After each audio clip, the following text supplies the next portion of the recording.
Hi everyone, welcome to iPlus Training Solutions.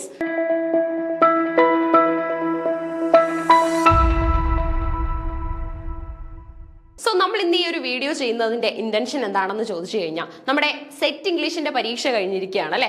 പിന്നെ ഏതെങ്കിലുമൊക്കെ questions challenge ചെയ്യാനായിട്ടുണ്ടോ? 1 മാർക്കിനും 2 മാർക്കിനും ഒക്കെ തന്നെ ഇപ്പം നമ്മുടെ ടെന്റേറ്റീവ് ആൻസർ കീ വന്നപ്പം സെറ്റ് നഷ്ടപ്പെട്ടവരുണ്ടായിരിക്കും അല്ലെ. അല്ലെങ്കിൽ ചെറിയ മാറ്റം കൂടെ വന്നു കഴിഞ്ഞാൽ സെറ്റിന്റെ റെക്ടിഫൈഡ് കീ വരുന്ന സമയത്ത് അല്ലെങ്കിൽ റിസൾട്ട് വരുന്ന സമയത്ത് നിങ്ങൾക്കും സെറ്റ് ഇംഗ്ലീഷ് എന്ന ആ ഒരു ബിഗ് എക്സാമിൽ ഒരു പ്ലേസ് ഒക്കുപ്പൈ ചെയ്യാം എന്നുള്ള ഒരു പോയിന്റിൽ നിൽക്കുന്നവരുണ്ടായിരിക്കും അല്ലെ. സോ അവർക്കൊരു സഹായം എന്ന നിലയിലാണ് ഇന്നത്തെ ഈ ഒരു വീഡിയോ നമ്മൾ ചെയ്യുന്നത്. ഓക്കെ, അപ്പോൾ ഓൾറെഡി നിങ്ങൾക്ക് ഇപ്പൊ ടെന്റേറ്റീവ് ആൻസർ കീ ഔട്ട് ആണ്, അതുപോലെ തന്നെ ചലഞ്ച് ചെയ്യാനുള്ള സമയമാണ് അല്ലെ. നമുക്ക് LBSന്റെ വെബ്സൈറ്റ് വിസിറ്റ് ചെയ്ത് കഴിഞ്ഞാൽ ഇപ്പൊ നമുക്ക് ചലഞ്ചിങ് ടൈം ആണ്. സോ അവിടെ നിങ്ങൾക്ക് അപേക്ഷാ ഫോം എല്ലാം ഡൗൺലോഡ് ചെയ്ത് കഴിഞ്ഞാൽ കൃത്യമായിട്ട് ഏത് ക്വസ്റ്റ്യൻ ആണോ നിങ്ങൾക്ക് ചലഞ്ച് ചെയ്യേണ്ടത് അത് അവിടെ രേഖപ്പെടുത്തി അതിനുള്ള കൃത്യമായ പ്രൂഫും പ്രൊവൈഡ് ചെയ്യാൻ സാധിക്കും. ഓക്കെ, അത് അക്സെപ്റ്റ് ചെയ്യുകയാണെങ്കിൽ ആ ക്വസ്റ്റ്യൻ ഓപ്ഷൻ ചേഞ്ച് ചെയ്യാനും അതുപോലെ തന്നെ നമുക്ക് ക്യാൻസൽ ചെയ്യാനും ഒക്കെയുള്ള ഓപ്ഷൻസ് ഉണ്ട്. ഇതിന് മുൻപ് വർഷങ്ങളിലും LBS നടത്തുന്ന പരീക്ഷകളിൽ എന്തെങ്കിലുമൊക്കെ മാറ്റങ്ങൾ ഉണ്ടെങ്കിൽ കുട്ടികൾ അത് റിപ്പോർട്ട് ചെയ്ത് കഴിഞ്ഞാൽ അത് നമുക്ക് പ്രൂവ് ചെയ്യാൻ സാധിച്ചു കഴിഞ്ഞാൽ മാറ്റങ്ങൾ വന്നിട്ടുണ്ട്. ഓക്കെ, അപ്പൊ നമുക്ക് അങ്ങനെ ഏതെങ്കിലും ചോദ്യം ഉണ്ടോ എന്നൊന്ന് പരിശോധിക്കാം. അതുപോലെ തന്നെ ഈ ഒരു വീഡിയോയുടെ താഴെയായിട്ട് കമന്റ് സെക്ഷനിൽ നിങ്ങൾക്ക്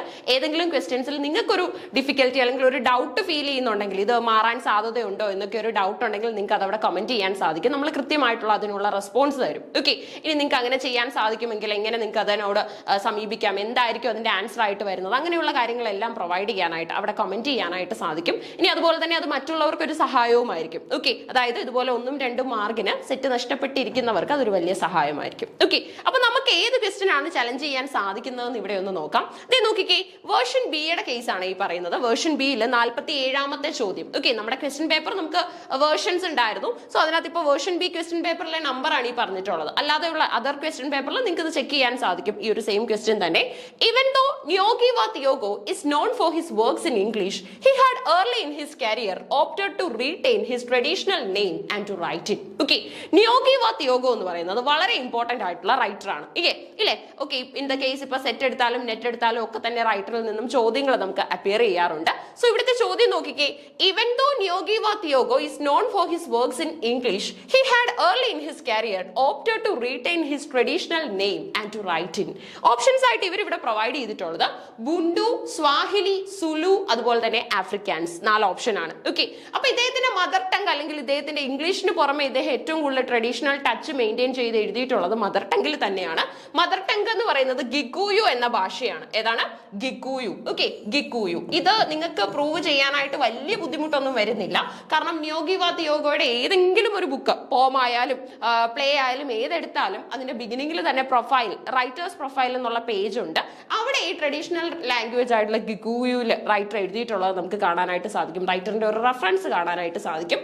അതുപോലെ തന്നെ ന്യോഗി വാ തിയാഗോയുടെ പ്രൊഫൈൽ എടുത്തു കഴിഞ്ഞാൽ നമുക്ക് ഇപ്പോൾ ബയോഗ്രഫി എടുക്കുമല്ലോ നമ്മൾ റൈറ്റേഴ്സിന്റെ, അവിടെയും ഈ ഒരു ലാംഗ്വേജിനെ കുറിച്ച് മെൻഷൻ ചെയ്തിട്ടുണ്ട്. ഓക്കെ, അപ്പൊ പ്രൂവ് ചെയ്യാനായിട്ട് വലിയ ബുദ്ധിമുട്ടില്ലാത്തൊരു കേസാണ് ഈ ഒരു ക്വസ്റ്റൻ എന്ന് പറയുന്നത്. ഇത് നമുക്ക് ഓപ്ഷനകത്ത് ഇല്ല. അതുകൊണ്ട് തന്നെ ഗിഗുയു ആണ് ഇതിന് ആൻസർ വരുന്നത് എന്നുള്ള കേസിൽ നിങ്ങൾക്ക് എന്ത് ചെയ്യാനായിട്ട് സാധിക്കും? ചലഞ്ച് ചെയ്യാനായിട്ട് സാധിക്കും. ഓക്കെ, അപ്പൊ അതിന് കൃത്യമായ പ്രൂഫ് വെക്കണം. അപ്പൊ പ്രൂഫ് വെക്കുന്നതിലാണ് പലപ്പോഴും കുട്ടികൾക്ക് സംശയമുള്ളത്. എപ്പോഴും നിങ്ങൾ ഒതന്റിക് ആയിട്ടുള്ള നമുക്ക് റിലേ ചെയ്യാൻ പറ്റുന്ന പ്രൂഫുകൾ തന്നെ എടുക്കണം.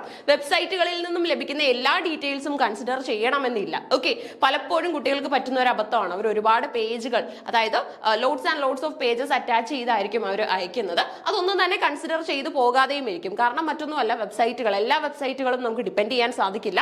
അതുപോലെ തന്നെ അതിനകത്ത് ആൻസേഴ്സിൽ വേരിയേഷൻ വരും. ഏറ്റവും പ്രിഫറബിൾ എന്ന് പറയുന്നത് ഒരു ബുക്കിനെ തന്നെയാണ്. ഒരു ബുക്ക് തന്നെ എടുത്ത് വെക്കുന്നതാണ് ഏറ്റവും പ്രിഫറബിൾ. അതിന്റെ പേജ് നമ്പർ അടക്കം നമ്മൾ അവിടെ കാണിച്ചിരിക്കണം. ഓക്കെ, അതാണ് മറ്റൊരു കണ്ടീഷൻ വരുന്നത്. കൃത്യമായ പേജ് നമ്പർ അടക്കം നമ്മൾ കാണിച്ചിരിക്കണം. ഓക്കെ, അപ്പൊ ഇനി നമ്മുടെ സെറ്റ് ഇംഗ്ലീഷിന്റെ ചോദ്യപേപ്പറും അതിന്റെ വിശദീകരണങ്ങളും ഒക്കെ തന്നെ തുടർ വീഡിയോസിൽ നമ്മൾ ചെയ്യുന്നതായിരിക്കും. പാർട്ട് 1, പാർട്ട് 2 എന്നുള്ള ക്രമത്തിൽ നമ്മൾ ചെയ്യുന്നുണ്ട്. ഓക്കെ, സോ ഇതിപ്പോ നമ്മൾ ഇന്ന് പെട്ടെന്ന് ഈ ഒരു വീഡിയോ ചെയ്യുന്നതിന്റെ ഇന്റൻഷൻ എന്ന് പറയുന്നത് ഈ ഒരു ക്വസ്റ്റ്യൻ നിങ്ങളിലേക്ക് എത്തിക്കുക എന്നുള്ളതാണ്. ഇനി നിങ്ങൾക്ക് ഡൗട്ട് തോന്നിയിട്ടുള്ള ഒരുപാട് ചോദ്യങ്ങൾ ഉണ്ടായിരിക്കും. നമുക്ക് തന്നെ കുട്ടികളുടെ ഭാഗത്തു നിന്ന് ഒരുപാട് റെസ്പോൺസ് വരുന്നുണ്ട്. ഇത് മാറാൻ സാധ്യതയുണ്ടോ? അപ്പൊ പലതിനും നമ്മൾ മെസ്സേജുകളിലൂടെ റിപ്ലൈ കൊടുക്കുന്നുണ്ട്. ഓക്കെ, ചില കേസസിൽ ഇപ്പം എല്ലാം ഇപ്പൊ കുട്ടികൾ വന്ന് ചോദിക്കുന്നത് മാറ്റമില്ലാത്ത ടെന്റേറ്റീവില് ശരിയായിട്ടുള്ളത് തന്നെ ഉണ്ട്. അത് അതുപോലെ തന്നെ പറയുന്നുണ്ട്. അത് ചലഞ്ച് ചെയ്തിട്ട് കാര്യമില്ല.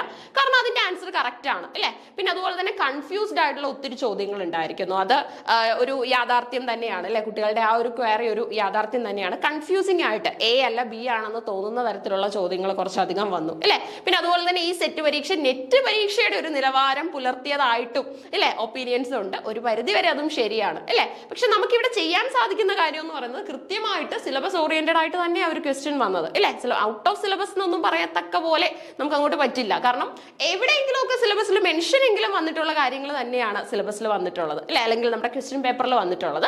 അപ്പം ഒത്തിരി എന്താണ് റെസ്പോൺസുകളും അതുപോലെ തന്നെ എന്താണ് ചെറിയ മാർക്കുകൾക്ക് 1ഉം 2ഉം മാർക്കൊക്കെ കുട്ടികൾ വളരെ സങ്കടമായിട്ട് പറയുന്നുണ്ട്. 1 മാർക്കിനാണ് പോയത്. അങ്ങനെയൊക്കെയുള്ളവർക്ക് ഇതുപോലെയുള്ള ക്വസ്റ്റ്യൻസ് ഒന്ന് ചലഞ്ച് ചെയ്ത് നോക്കാവുന്നതാണ്. ഓക്കെ. പിന്നെ അതുപോലെ തന്നെ ഏറ്റവും യൂസ്ഫുൾ ആണ് നിങ്ങൾക്ക് ഏതെങ്കിലും ക്വസ്റ്റ്യൻ ഡൗട്ട്ഫുൾ ആയിട്ട് അല്ലെങ്കിൽ ഇത് മാറാൻ സാധ്യത ഉണ്ടെന്നുണ്ടെങ്കിൽ കമന്റ് സെക്ഷനിൽ പ്രൊവൈഡ് ചെയ്യുക കേട്ടോ. നമ്മൾ കൃത്യമായിട്ട് എന്ത് ചെയ്യും, അതിനുള്ള റെസ്പോൺസ് തരും. അതുപോലെ തന്നെ ബാക്കിയുള്ളവർക്കും അതൊരു വലിയ ഹെൽപ്പ് ആയിരിക്കും, അവർക്കും അതുകൊണ്ട് ഒരു യൂസ് ഉണ്ടായിരിക്കും. ഓക്കെ. അപ്പൊ ഇത്തവണത്തെ പരീക്ഷ എന്ന് പറയുന്നത് അത്യാവശ്യം ഒരു എന്താണ് ഹൈ ക്വാളിറ്റി സ്റ്റാൻഡേർഡ് ഒക്കെ മെയിൻറ്റെയിൻ ചെയ്ത് തന്നെ LBS നടത്തിയ ഒരു സെറ്റ് ഇംഗ്ലീഷ് പരീക്ഷയായിരുന്നു അല്ലെ.